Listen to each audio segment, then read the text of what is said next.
Welcome to a special event release of the Sound of Movement podcast. In this 7-part series, we will reveal why conventional stretching methods are dead and introduce you to the 5 steps to unlocking peak strength and flexibility in adulthood.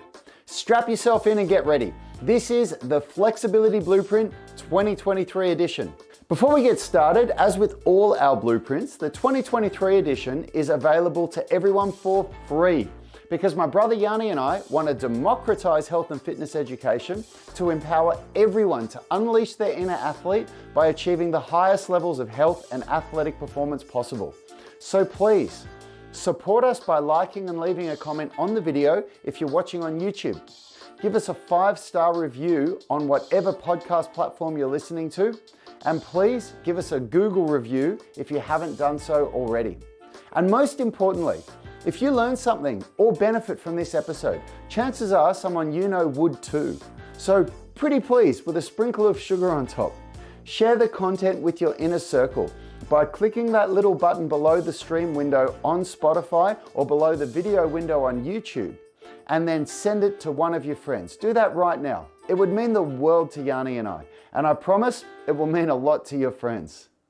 Welcome to the final episode of this podcast series where we are unpacking the upcoming 2023 Flexibility Blueprint. It's going to be released in September. Look in the description of this video or podcast for the official release date. And if you're watching or listening after the fact, you can grab it right now. Just go down into the description and click the link and go and download your copy of the Flexibility Blueprint.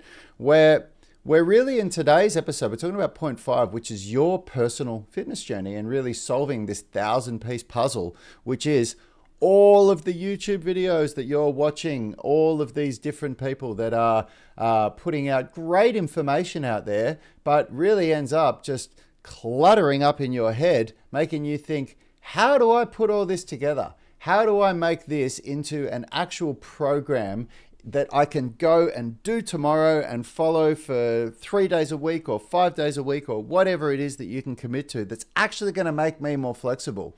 Because the truth is that the majority of the content that you're watching on social media about flexibility isn't for you. And the reason why that is because it doesn't take into account whether you're stage 1, absolute beginner, can't touch your toes yet, stage 2, somebody that's got some experience stretching, you've had your first little breakthrough, but you still can't do the more advanced moves like the middle splits, front splits, back bridge, pancakes, or stage 3, somebody that's very experienced but has a real imbalance between flexibility and strength, meaning you're either really flexible but you lack strength, or you're either very strong but you lack flexibility. And this is really, really important, because what's right for me is not right for you. And what's right for your friend who's been doing ballet for 10 years is not going to be right for you. And what you just watched on the 3 videos you watched last night on YouTube are very likely not going to be what's right for you either. And so the idea of this podcast and the idea of point 5 is that it's crucial to identify whether you're stage 1 flexibility, stage 2 flexibility, or stage 3 flexibility, and take the appropriate step. And stage 1, just starting out, the appropriate next step is to do a daily 20-minute mobility routine. Keep it simple, something that empowers you, something that gives you that first breakthrough. Stage 2 is where we need to start throwing in some programming. We need to do specific workouts for specific movements, because that same kind of mobility routine that you were doing at stage 1 that gave you that breakthrough, it's just not giving you those same results anymore. And stage 3 flexibility is when we need to learn, or stage 3 development is where we need to learn how to combine strength and flexibility together in order to maximize our results and create a body and a physique that functions really, really well. Yeah, and I think the first question that people ask is, what if, because we call stage 3 the specialist stage, where Brad sort of pre-framed. You're either really flexible, and we had some great examples of that, 20-year veteran yogis who came in to our gym who really just could not unlock the really advanced yoga movements. There's some yoga practices that start to sort of look more like calisthenics or gymnastics training. They do hand balancing, press to hand, stall to press, things like that. And they couldn't unlock those movements.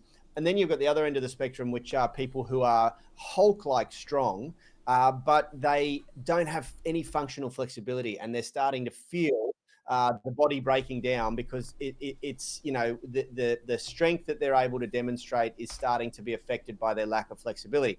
Now, people often say, well, why, if someone's a specialist stage 3 where they're super strong, why wouldn't the 20-minute routine benefit them?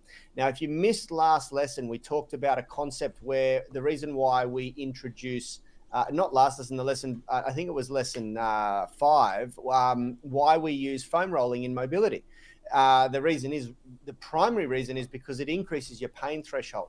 Now, the reason why a 20-minute routine is often not the right answer for someone who's at stage 3, lacking flexibility but very strong, is because to develop their strength, they've got enormous pain tolerance already. They've got enormous conditioning in their body, and doing a really gentle 20-minute routine, although it will be beneficial to them, it's not going to ignite their motivation in the same way that it will for an absolute beginner. Someone who's at stage 3, irrespective of the fact that the routine would work for them, it's not just about whether it's beneficial or effective. It's about what's going to motivate them to stretch really effectively. And those people at that level generally look for something more advanced. They generally want something that's going to complement their strength training, that's not going to take up or interrupt or interrupt their time that they're strength training. And that's why we handle that person very, very differently than an absolute beginner, because they want to do something that's going to maximize their strength training, that's going to complement their strength training and maximize the time, give them the best bang for their buck when they're in a gym. Why is that not reversible for a beginner to dive straight into that phase?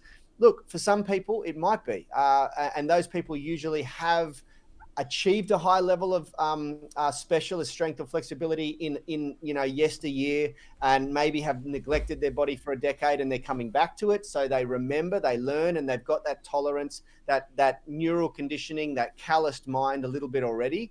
But for the average beginner, the person who's just starting out, it is really important that you focus on what's right for stage 1.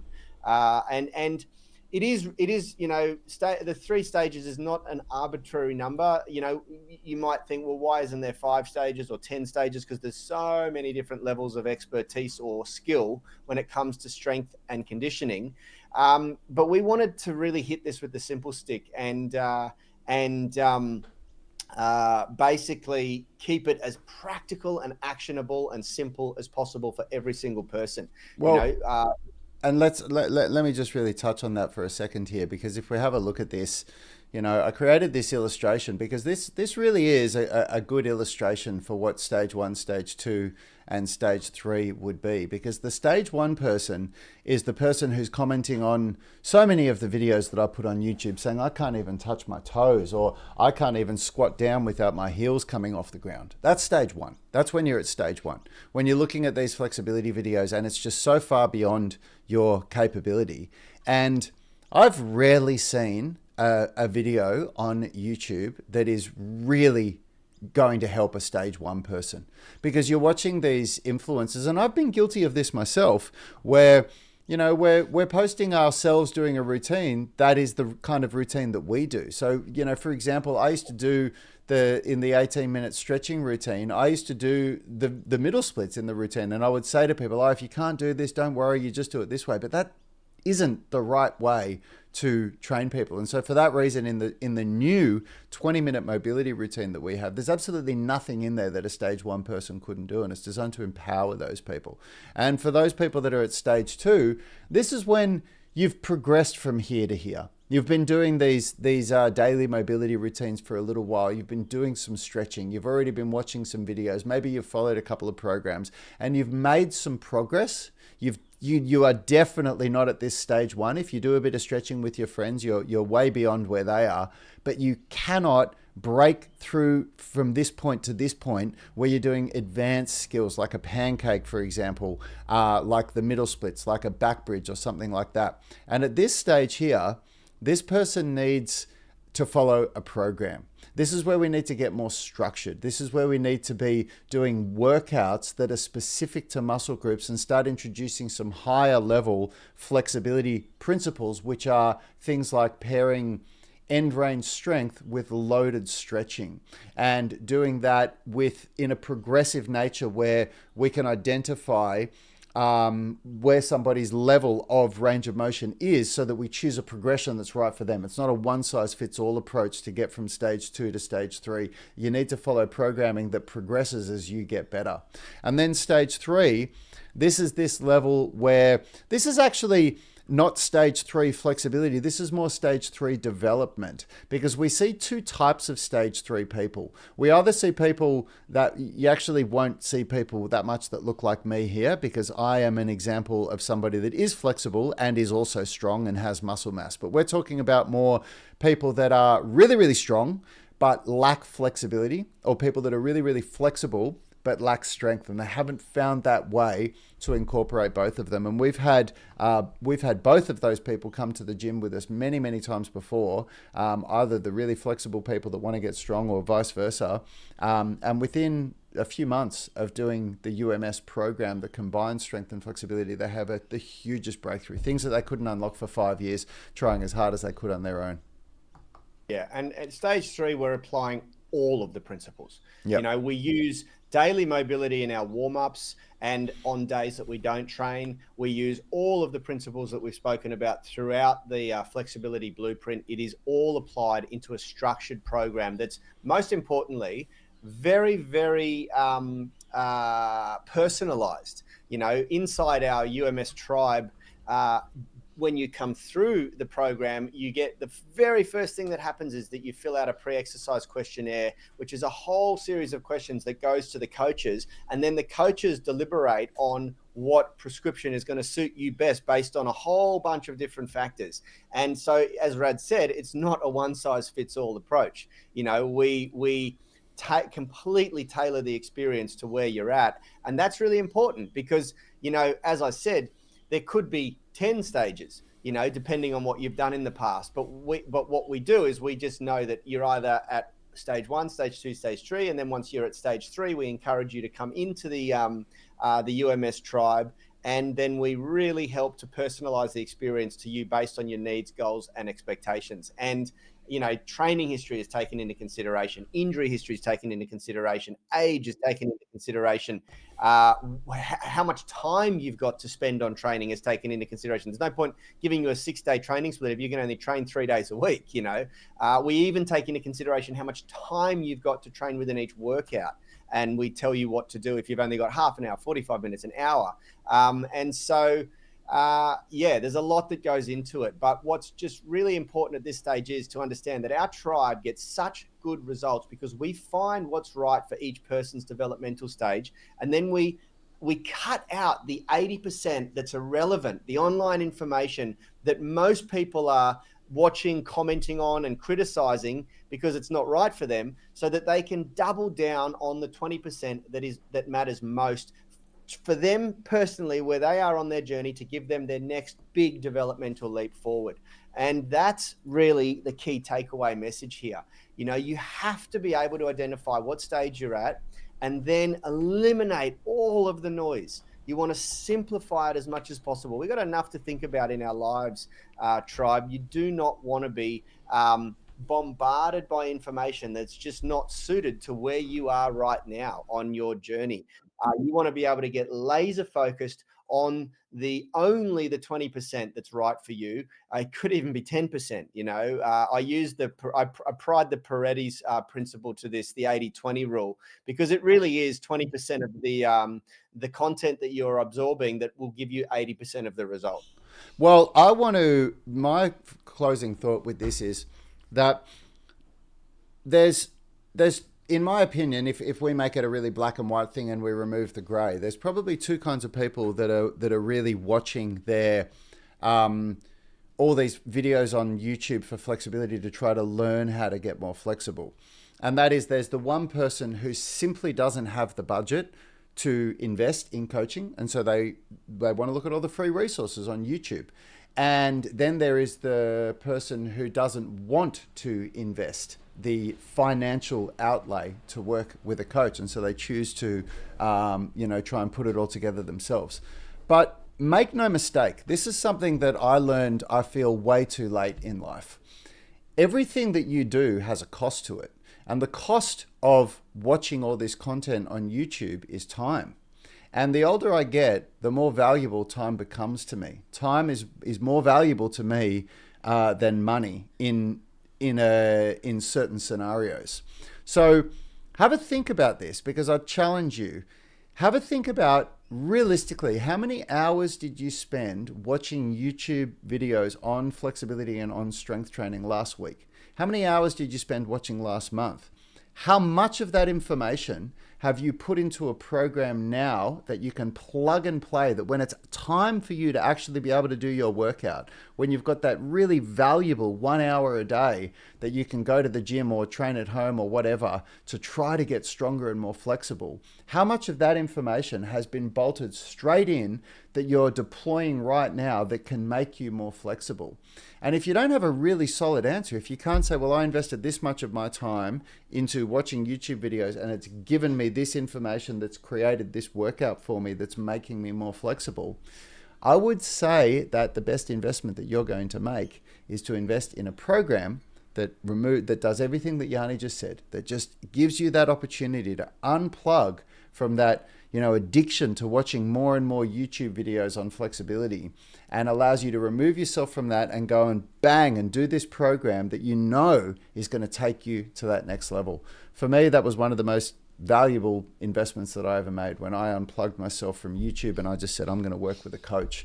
And I worked with coaches to get where I am.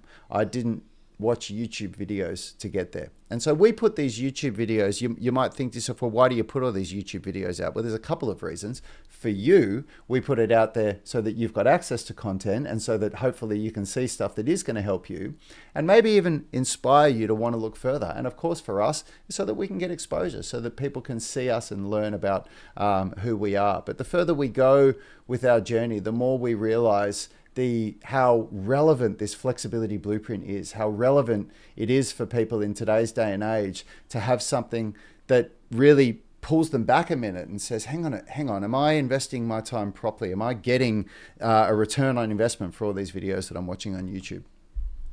Yeah, I guess you could say there is a stage zero, and the stage zero is people who haven't been quite convinced yet that flexibility or strength is right for them, and they're just absorbing content. And frankly, I do that. I'm very passionate about finance, economics, and business, and I will, when I find someone that I like their approach, I like their philosophy, I will absorb all of their free content before I pay them. It's just for sure. what I do. Yeah, it's one of those things. All right, team, look, if you're watching this after the fact, after September 2023, you can download the Flexibility Blueprint right now, get learning, work out what stage you're at and what your next best step is, so that you can have a real breakthrough with your flexibility in the next 28 days. And if you're watching before the official release date, then have a look in the description of this video or podcast for the release date, and make sure that you jump online and download the Flexibility Blueprint when it comes out. It's really going to revolutionize your flexibility and strength training and take you to that next level. And hey, Yanni and I put a lot of effort into putting this free content out there for you guys so that you can get some really cool free education. And the only ask that we have is that you share it with your friends. So if you haven't done so already, please take a moment right now to hit that share button, copy the link and put it straight into a message or a text message or messenger, wherever you communicate with your friends, and click send. You could be doing something that will really change somebody's life. And it's hugely appreciated for Yanni and me. So if you haven't done that, do that right now. As you're hearing me say it, hit the share button, copy the link and go and forward it. Also, leave a comment. Let us know if you learned something new. Let us know if it was valuable to you. The comments and likes do help hack the algorithm, and that is the smallest amount of effort you could do to help us democratize health education by getting this content in front of more people for free. Absolutely. Thanks for tuning in, everyone, and we'll see you in our next episode.